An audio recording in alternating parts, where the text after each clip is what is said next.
with us today Mrs. Sonal Goel, IS batch of 2008, and she has secured All India rank 13th in Civil Services examination. She has held various significant positions in government of Tripura and government of Haryana. She, Mrs. Goel, has put more than 13 years of dedicated services towards the nation. Mrs. Sonal Goel has also been featured in top 25 women transforming India by Niti Aayog, United Nations, and MyGov in September 2016. She has also been felicitated for many of the exemplary initiatives and social works during her tenure. We welcome you, ma'am, here at Elets Innovation Talk. Thank you so much for giving us time. Thank you so much. Very good evening. Namaskar to you and to the team and all the viewers who would be watching this interview sometime later. And thank you for having me on this very important talk show. Yeah, thank you so much, ma'am. So we are pleasure to have you, ma'am, here. And my first question will be on, uh, like, could you please share your journey in bureaucracy since 2008, and what were the challenges and opportunities? Right. So as has been mentioned in my introduction also that I belong to the 2008 of the Indian Administrative Service. And my cadre is Tripura. So just to mention that I joined my training Lal Bahadur Shastri National Academy of Administration in September 2008, and then towards the end of our training in Lavasna, our cadres were announced, and I joined Tripura in June 2009. I worked there for more than 7 years, almost 7.5 years. I worked in Tripura in various field positions. And then I came to Government of Haryana on inter-cadre deputation. I worked with Government of Haryana for 4 years. And after that, I joined back my cadre Tripura, which is my parent cadre. And presently, I am posted in Delhi as the Resident Commissioner of Government of Tripura.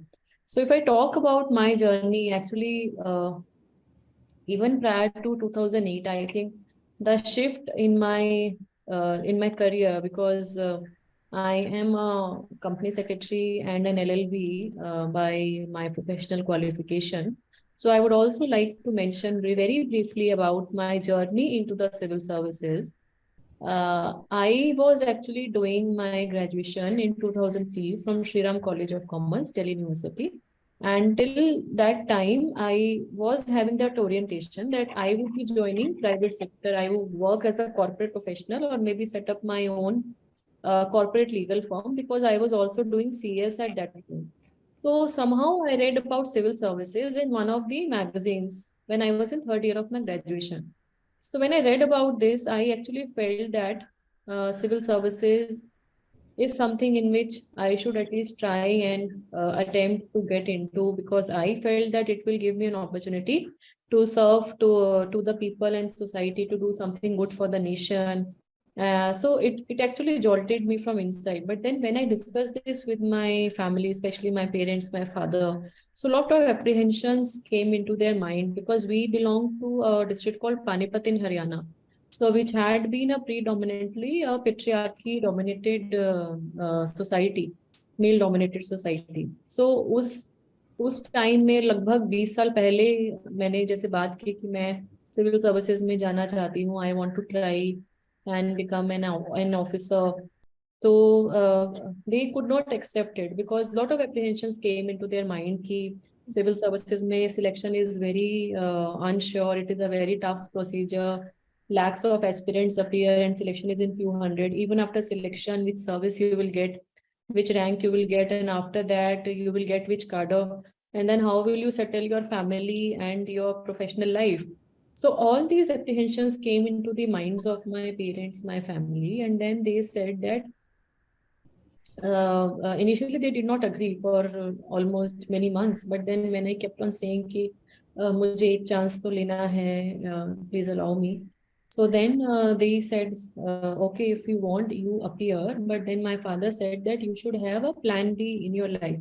So by plan B, he meant that if I am not able to clear civil services, then what will I do?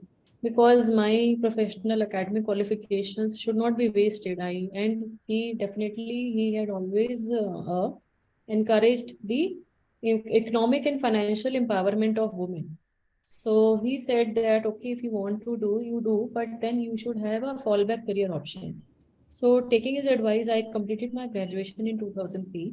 In the next year, 2004, I completed my CS. June examinations, I completed my final of the CS.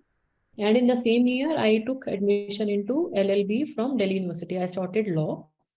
And in the same year, I started my part-time job as company secretary and I started my civil services preparation. So basically from 2004 to 2007, these three things were moving parallel in my life. My focus was on civil services preparation, but I was also doing law, which was a regular course, and the classes were being held regularly. I was supposed to attend the classes physically. And also, I was doing a part-time job as a company secretary because I wanted to gain some experience also to maybe finance my higher studies to an extent, if not completely. So these things were there, and there were a lot of challenges of time management, of managing the study hours for your law, for your civil services, lot of societal pressures, and I appeared for my first attempt in 2006, wherein I wrote mains, but I did not get the interview call. So definitely I was very much dejected, disappointed, and kind of unclear कि मुझे आगे क्या करना है. Then after taking a break of few days, I recollected my all strength and energy, and I gave a commitment to my own self that now the attempt which I would appear, this would be my best attempt. So I should not have any grudge on my own self that I did not give my best. So in next year in 2007, I appeared for my second attempt, and with all my hard work, energy, enthusiasm, and dedication, of course, support of my parents, my family, and by God's grace, I qualified and I got into the 2008 batch. My rank was all India 13th. And then I joined the academy for training, and then I got Tripura cadre. So all these years of my experience of maybe prior to being in bureaucracy, being in private sector, and then coming into the bureaucracy, becoming an officer, working in two states, Tripura and Haryana, which are entirely different. One is the mainland northern state of the country. The other is a very beautiful small state located in the northeast region of our country. Languages are different, work cultures are different, the food habits of the people are different. But I think, so my experience has been that wherever you are, if you work with your own commitment, if you work with your good intention, people will support you. And as an officer, it is very important that you become accessible to the people. So I think that is very important that the challenges would be there in all your profiles from my first posting till even today where I am posted. Challenges would be there, but I think two, three things are very important that you should have your team built. So through your team building exercises, you should have the feeling of asperity, the cause, so that you will be able to ensure that even if when you are transferred out, the initiative, the projects would be sustainable. That is important. And the other thing which is very important is that you should be accessible. The officer should be accessible. The civil servant should be accessible to the public. And when we talk about the citizen to government and government to citizen connect, that connect is also very important as far as the good governance or the citizen service delivery is concerned. I think these have been my learning in my all entire 14 years of my service. Yeah, thank you so much, ma'am. And seriously, after means this is quite very much inspiring for all of us. Means your journey, how you went into CS, and then you have just made your mind for the civil services, and your uh, how you managed all everything together.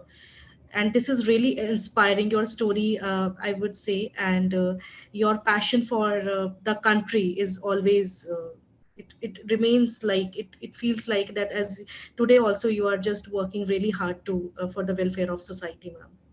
So Thank you. Yeah.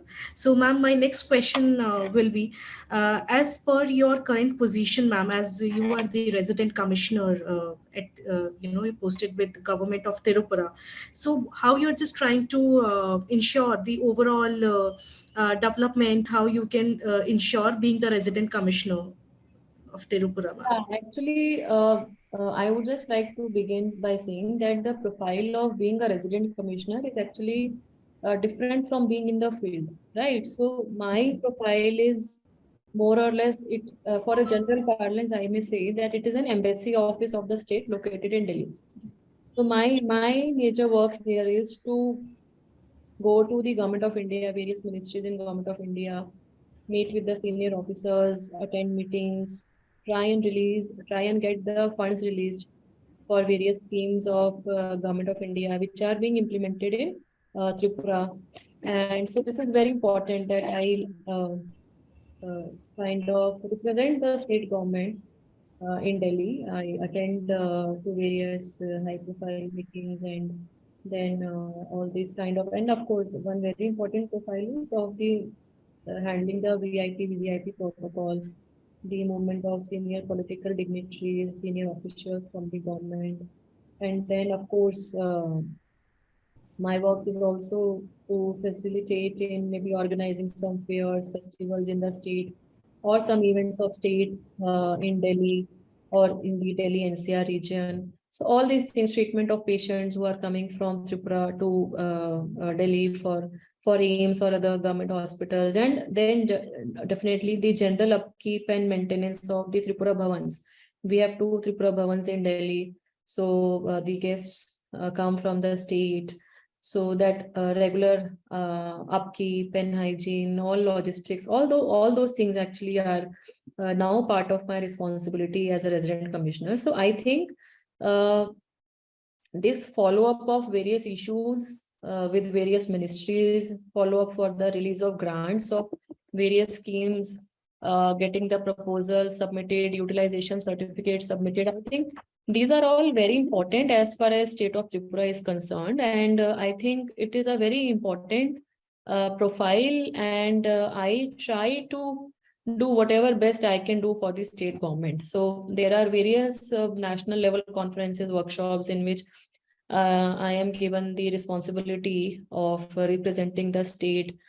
There are some workshops. So I think this is a very important profile, a very important office establishment as far as the work of state government with the ministries in Government of India, I think is concerned. So it definitely helps in the overall development and progress of the state. Yeah. Thank you, ma'am. That's absolutely uh, very much wordful explanation how you elaborated as your current services. So, ma'am, in reference to your previous services also, as you have served earlier in Tirupura also, and you have taken exemplary initiatives therein. So, please kindly brief about your overall experience about your previous tenure in Tirupura. Yeah. So I joined the cadre in June 2009. So my first posting was as assistant collector West Tripura district. That was a profile for my training, my district training. I got opportunity to be trained under two DMs and collector. Wahan pe we call deputy commissioners as district magistrate and collector. So I worked with the two officers. I worked under the guidance of two officers who were DM and collector. And my independent posting was as SDM Mombasa. That was in 2010. And since 2010 to 2016, till I was in Tripura, I worked almost in field. I worked as SDM Mombasa, then I was ADM and Collector South District. Then I was CEO of Agartala Municipal Council. That is the city, the Agartala city. Then I worked in State Project Director Sarv Shiksha Abhiyan. I was also holding the charge of Joint Secretary Labor Department, Government of Tripura. Then I joined as DM and Collector District Gomati. So District Gomati has a very beautiful, in fact, one of the Shakti Peeths of Hindu by a temple by the name of Ma Tripura Sundari. So all my these postings in Tripura, I think they taught a lot to me. And wherever I was, actually, I had tried my best to reach out to the people. So one example I would like to mention here is about my first posting. I was posted as SDM Mombasa. That was a predominantly tribal subdivision in the district called Dhalai. So when I started touring the subdivision, we could actually locate that there are few habitations wherein there is tribal population residing, but they don't have appropriate facilities in terms of the health, PHC, in terms of school, in terms of the Anganwadi center. So when we tried to go there, so we also saw that. So I'm talking almost now more than 10 years back.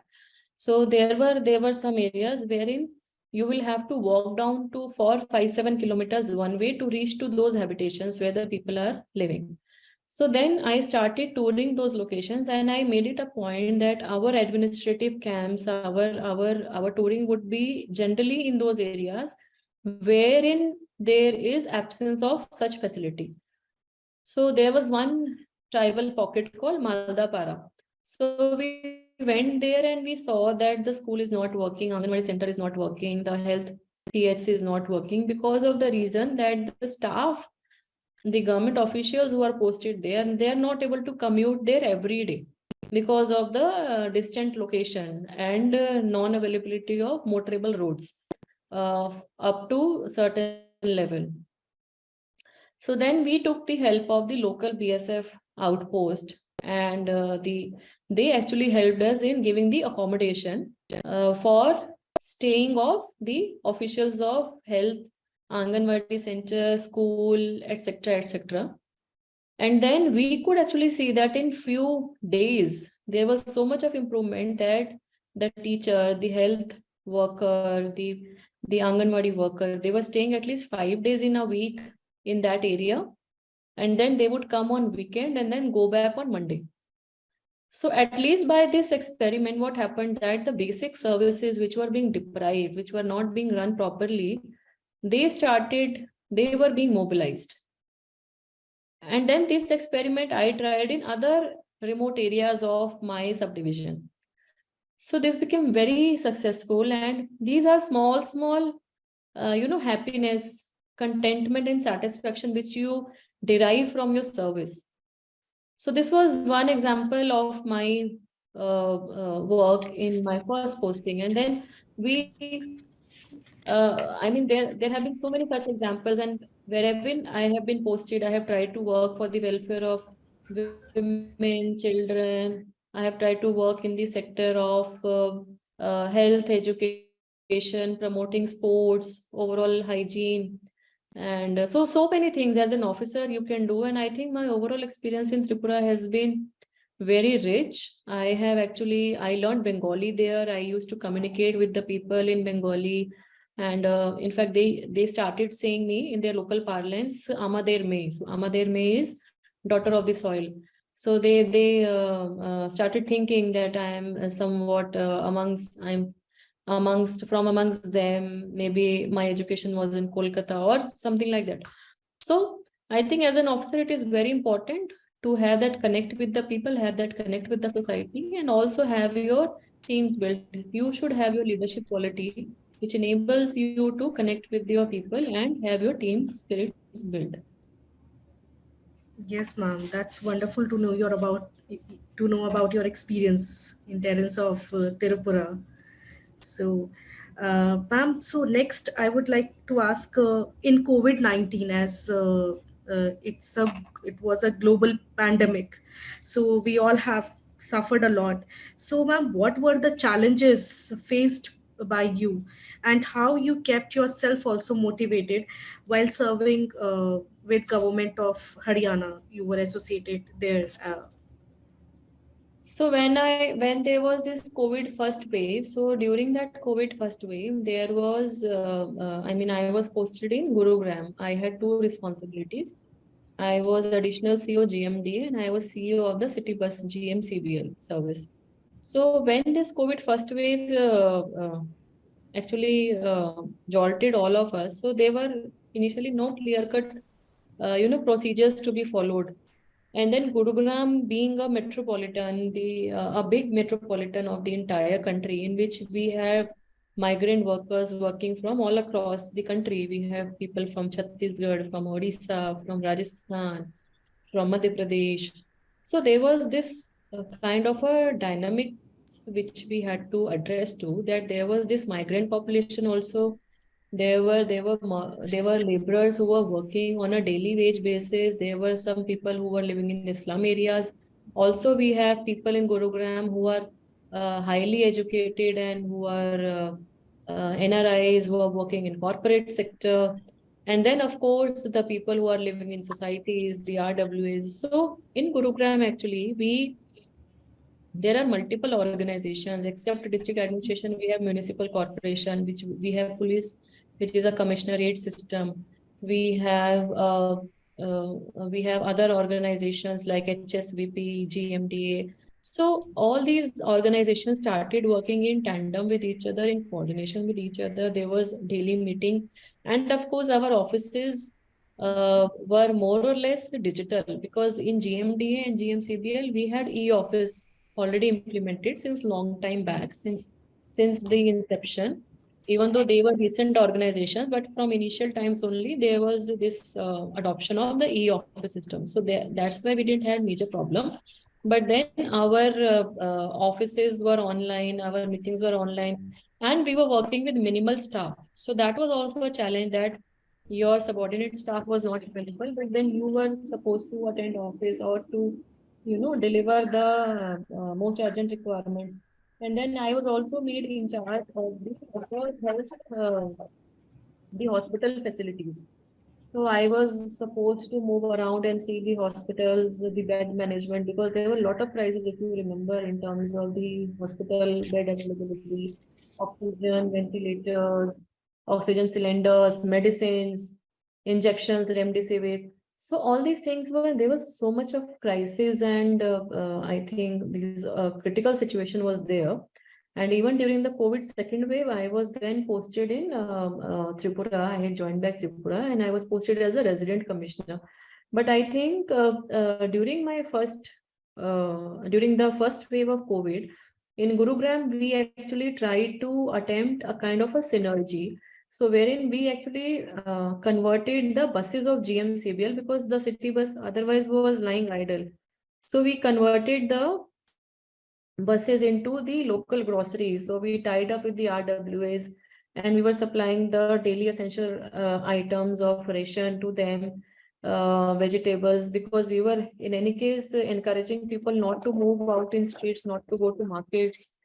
So yeah, our buses were used for that. Our buses were also being used for the transportation of patients, transportation of health team in field.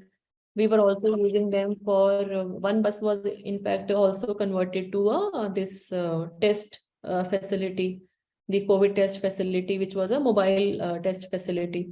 So these experiments we did, and they were appreciated by the citizens of Gurugram.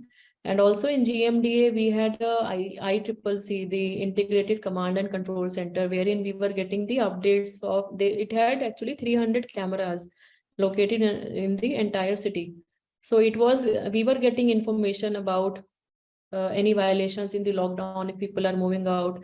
So we had deployed the team of police, health, and 3-4 major departments who were monitoring the information which was being received in the ICCC.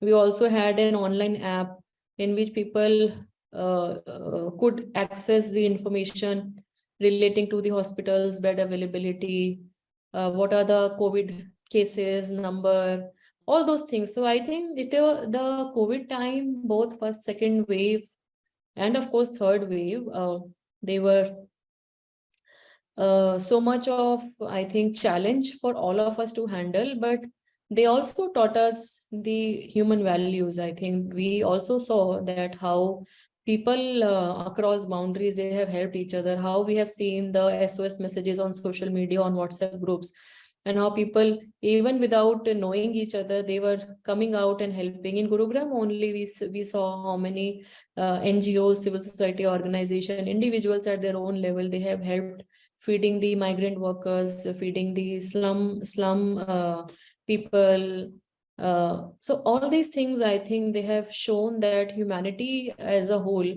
can rise up to all occasions, and definitely it is the strength of being one, strength of being together, which will help us in moving forward in life. So I think my experience in Gurugram and of course in Tripura was quite challenging, but yes, we all learned lot many things, I think, which we never expected, because most of the things were unpredictable, unplanned, and we were like handling situation as they were coming, as they were coming. But with all our efforts, with all our cautiousness, with all our diligence, I think due diligence, that was also very important.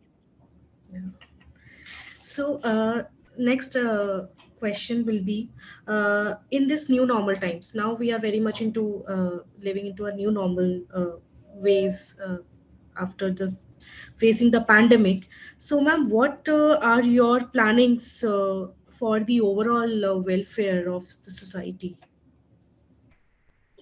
I think the new normal is for all of us to firstly understand that we are all human beings and we all should have empathy and compassion for each other. First thing is this, which we all should never forget. Second thing is that as far as I am concerned, me as an officer, me as a civil servant, we generally don't decide our postings. I mean, our work profiles are very flexible, and we never know कि हम कहाँ पे कब तक हैं. But yes, there are always some core areas which are always close to my heart, and I always try and contribute, like the welfare of children, welfare of women, working for old age senior citizens, working for overall improvement of the health, education, encouragement of sports, more so encouraging the females to come forward in sports and their own financial and economic empowerment. So I think this is very important that we should have we all should have our contribution in the society in a very positive way. And when we talk about India, India also has this beauty of being the youngest country in the world. So we have this demographic dividend of the young population, which is very talented, which is very innovative. So I always try and request the younger people, the young generation, that whichever career and profession they are choosing, they should also try and contribute towards nation building.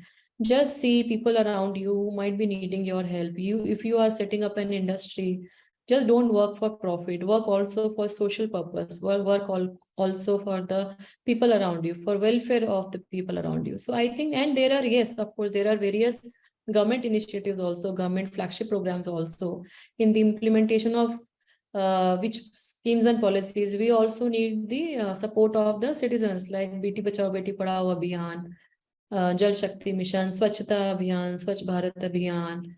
Then there are so many, blood donation, save environment, so many things in which you can do something or the else.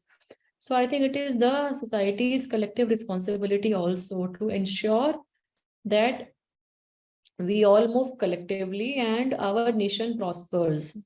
And we have a very big potential, I think. A lot many things can be done at our own levels. Yeah, sure, ma'am. That's very much insightful about your views for the welfare of the society. So, the next question will be upon during your previous tenures, ma'am, with the government of Haryana. You have holded a very important positions therein. So, what was your overall experience while working with the government of Haryana, ma'am? In Haryana, I served for 4 years. I worked on inter-cadre deputation. I worked in Faridabad as the Municipal Corporation Commissioner. I was also CEO of the Smart City project. Then I joined Jhajjar district as the Deputy Commissioner. Then I came back to Faridabad. I was Administrator Hooda and Corporation charge I had for a short time. I was additional CEO FMDA. And then I joined Gurugram, wherein I had those two profiles during the COVID-19 pandemic. So I think in Haryana also my experience was very rich and fulfilling. If I talk about Faridabad, Faridabad actually is the oldest and the largest corporation of Haryana with a population of more than 25 lakh. And I think the citizens are very informed, very participative. But Faridabad had its own peculiar problems of resource crunch. The corporation had resource crunch. Then the Swachhata Abhiyan was an issue. And then Faridabad was trying to be selected in the Smart Cities mission of the 100 initial cities of Smart Cities mission of Ministry of Urban Development, Government of India. So there were a lot of challenges for me, and especially because that was a first post for me after I joined the cadre on deputation. So, but I had no choice then to deliver. So I tried to do whatever I could. We tried to involve the RWAs, the civil society organizations. We started a campaign for Swachhata Abhiyan, and we started Swachh Bharat, Swachh Faridabad Abhiyan. We started, and also we actually सबके साथ से शहर का विकास, we gave some slogans to connect to the people. And with all these efforts, I think there was a lot of improvement in terms of the sanitation. Faridabad also was felicitated by Ministry of Urban Development in 2017 under Swachh Sarvekshan. Then we were also selected in the Smart Cities Mission of Government of India.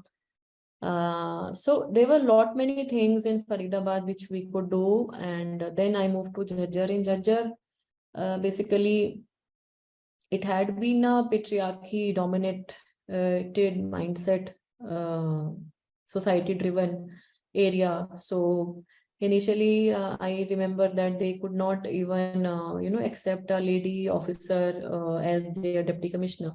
So then, but then I started moving in field. I started connecting with the people. We ran so many campaigns, especially for improving the welfare of the women and girl child.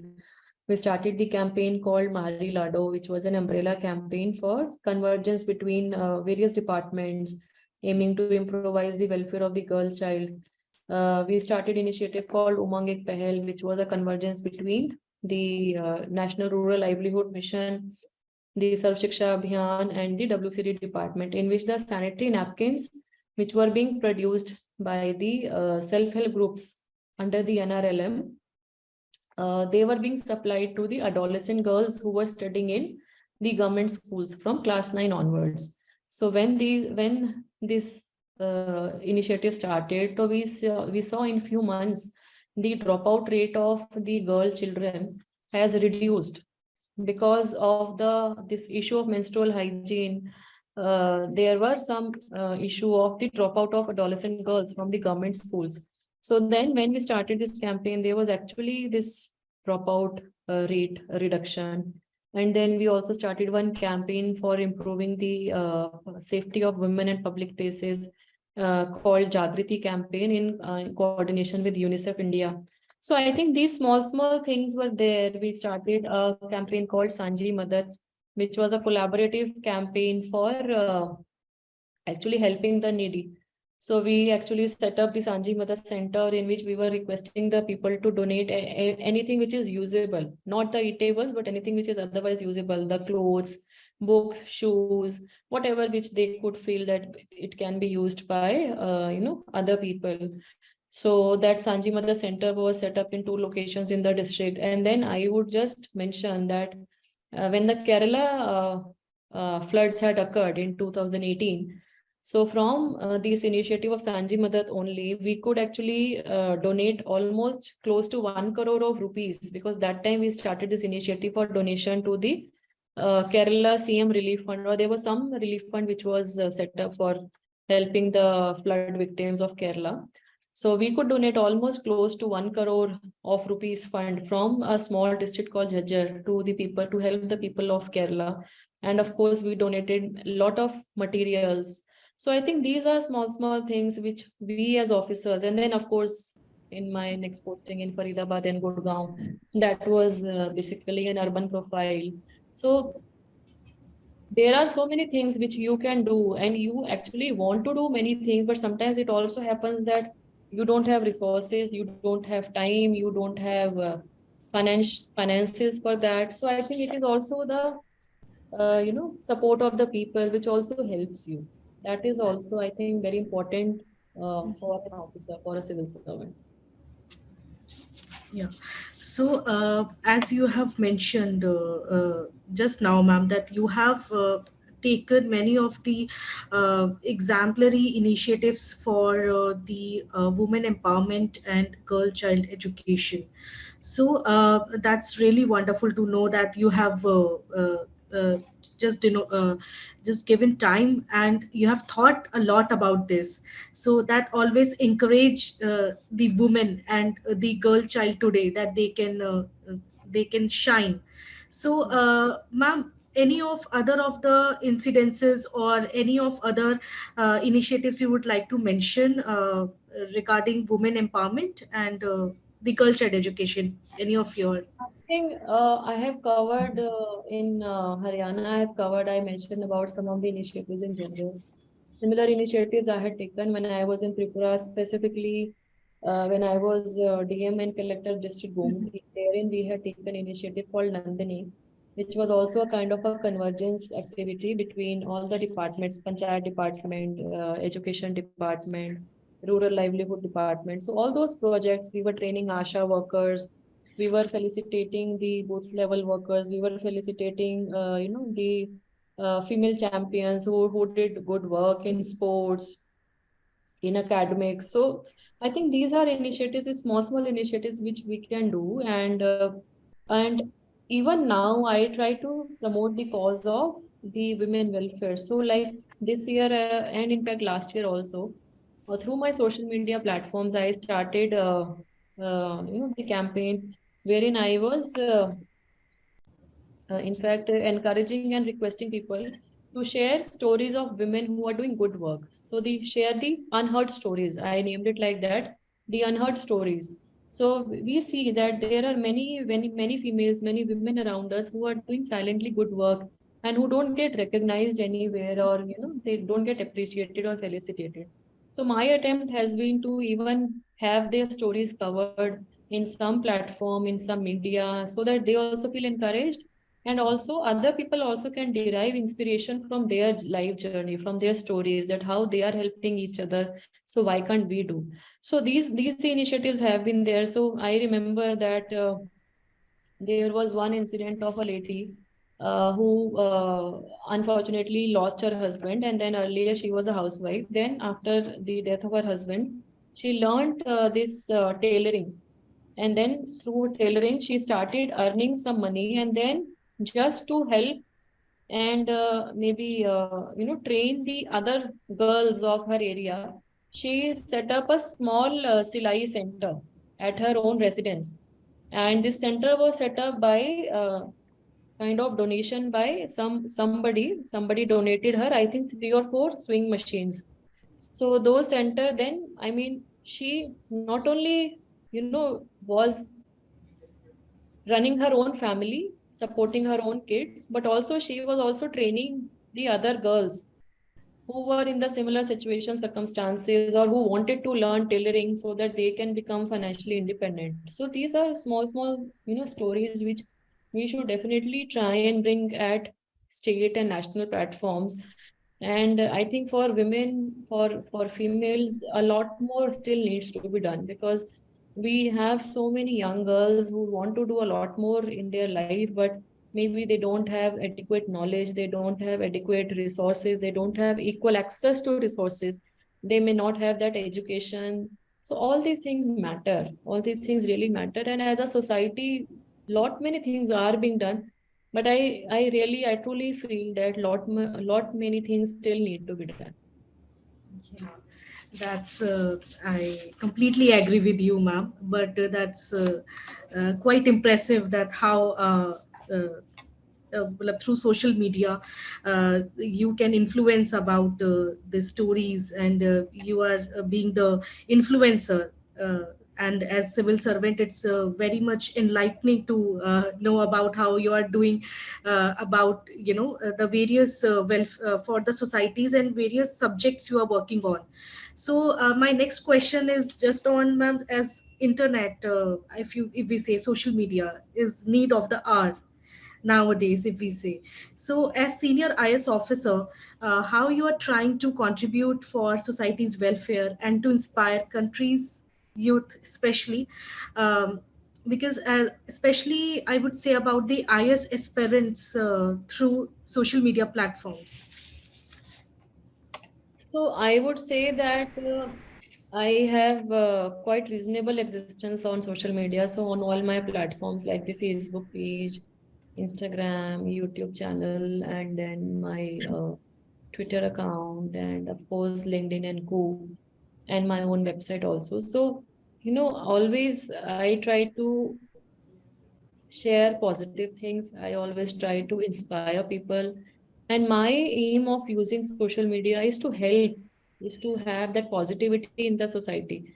I always, have that saying in my mind that amongst all the negativity around you, you will always find a beam of light. So amongst all the negativity around you, you will always find a beam of light.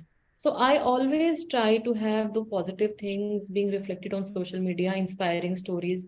And yes, of course, for with the aim of motivating and inspiring the youth of the country, and more so the female to come forward. And when you are talking about the UPSC aspirants, yes, from last say 2 to 3 years, I have been guiding and mentoring many UPSC aspirants. I have been attending to the talk shows in colleges, universities, in school, on online platforms, in academies. So I think that is a very small contribution which I am trying at my own level. But it gives me a lot of satisfaction also. And I see now the youth of the country, they are so much informed. They have so much of information which we never had in our own time.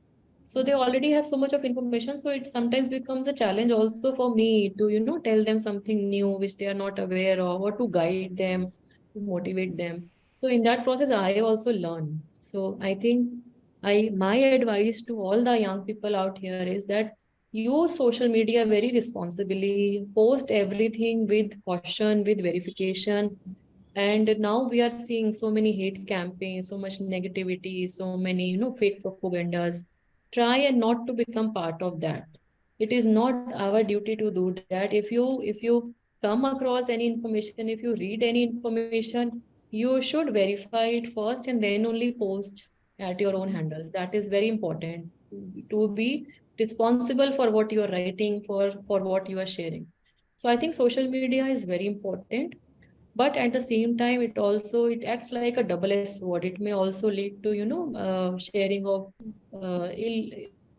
false information and information which is not correct. So, as you have stated a lot about the how like social media, we should be responsible about the use of social media. uh, that's very much important. You have mentioned a very important point that what we are posting, we should be responsible, what we are writing. So ma'am, how you are also working to inspire the aspirants, and also I would like to ask like any of your story which inspired you, ma'am, if you would like to mention. So there were so many examples of women which I saw on when people were writing about them and they were tagging me on social media, that you could not even imagine. Like I read about the first woman truck driver in our country, Miss Yogita Raghuvanshi. A few months back, I read about her. So I think there are so many stories, inspirational stories around us in the society. We just need to be positive, and we just need to keep sharing the positivities around us. I think that is very important. And social media definitely plays a very important and a powerful role in that. Yeah. So thank you, ma'am. Thank you so much for mentioning your exemplary initiatives and for the enlightening session we had with you. So that's so much inspiring for all of us to have your inputs herein. So thank you, ma'am. Thank you so much for your valuable time. Thank you so much. And just towards the end, my message to the youth, to the young viewers who will watch this interview is that have faith in your own capabilities, because there would be many challenges in life, and everybody's life is full of struggles and challenges. But I always say an acronym, which I would also like to repeat here. So, which I term as DREAM. So, Hmm. DREAM is an acronym which I decode. It's like diligence, resilience, energy, ambition, and motivation. Hmm. Diligence, resilience, energy, ambition, and motivation. These are very important, and if you try and follow these, you will definitely excel and succeed in your life. We all have that courage, we all have that capability. So let us all dare to believe, dare to make that change, and dare to win. So you need to dare to believe, you need to dare to make a change, and you need to dare to win. I think that is most important. And in the end, my only request is that wherever you are, whichever profile you choose to work in, try and contribute towards nation building, try and contribute towards India, towards our country's progress. Help people around you. I think that is most important. And may we all stay healthy, stay happy. That is my uh, wishes to all of you. And we would be entering the new year very soon, 2023. So may we all stay resilient. May we all stay, upbeat and positive. Thank you. Thank you so much.